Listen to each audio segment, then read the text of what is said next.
কত সহজেই দু টুকরো আখ থেকে কি সুন্দর আখের গাছ তৈরি হয়ে গেছে সেটা তোমরা দেখতেই পাচ্ছ।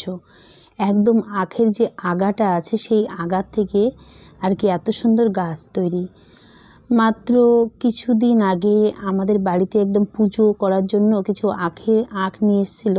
সেই আখের যে আগাটা আছে, আগার অংশটা তো আমরা অনেক সময় খাই না, সেই আগার অংশটা কিছুটা আমি মাটির মধ্যে এরকম আর কি মাটির মধ্যে রেখেছিলাম একটু জঙ্গল সাইডে, যেখানে আমাদের বাড়ি একটু ফাঁকা জায়গা। তো দেখতেই পাচ্ছি, এই ভিডিও তোমাদের সঙ্গে শেয়ার করেছিলাম।